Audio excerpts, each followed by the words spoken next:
60 विचारण न्यायालय ने स्थगन आदेश पारित किया।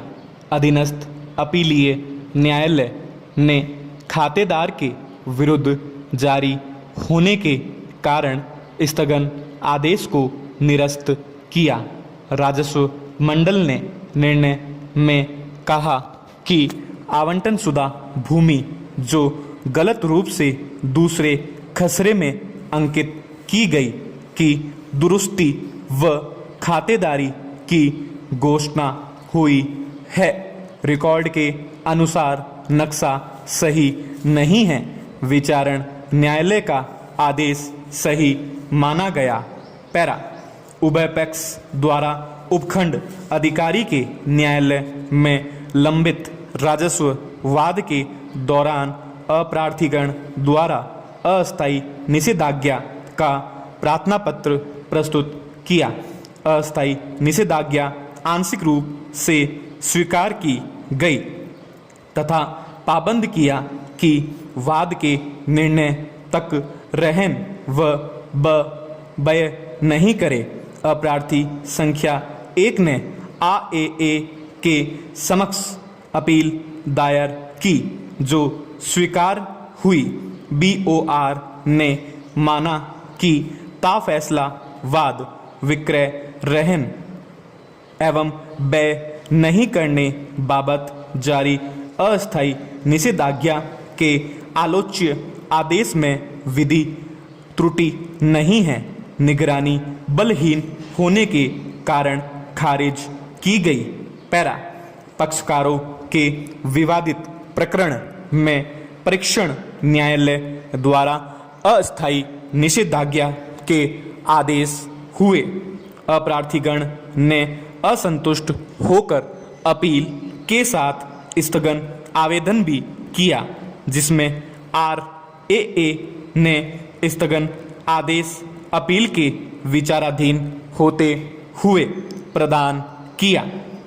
माननीय BOR ने माना कि पक्षकारों के अधिकारों व दायित्वों का विचारण अपील में होना शेष है जो स्थगन के निर्णय के समक्ष तय नहीं किए जा सकते हैं। पैरा आदेश निर्णित प्रकरण के अंतर्गत नहीं आता है। निगरानी खारिज की गई। पैरा पक्षकार बनाने हेतु आवेदन आदेश 1 नियम 10 CPC के अंतर्गत पक्षकार बनाने हेतु प्रस्तुत आवेदन खारिज हुआ। मंडल ने आदेश अपास्त किया।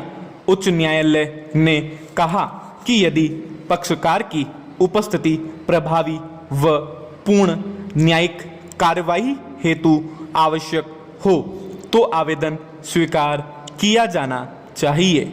मंडल के आदेश को गलत मानते हुए पुनः सुनवाई के निर्देश दिए। पैरा विचारण न्यायालय ने विवादित संपत्ति के संबंध में सुनवाई की अगली तिथि तक अस्थायी व्यादेश जारी किया।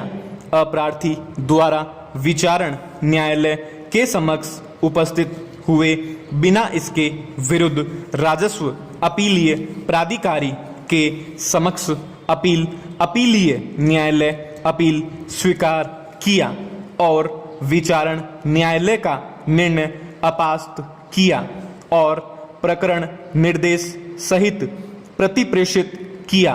अतः यह पुनरीक्षण अभिनिर्धारित अपीलीय न्यायालय को उक्त एक पक्षीय अंतरिम आदेश के विरुद्ध अपील ग्रहण करने का क्षेत्राधिकार नहीं था जो सुनवाई की अगली तिथि तक प्रभावी था।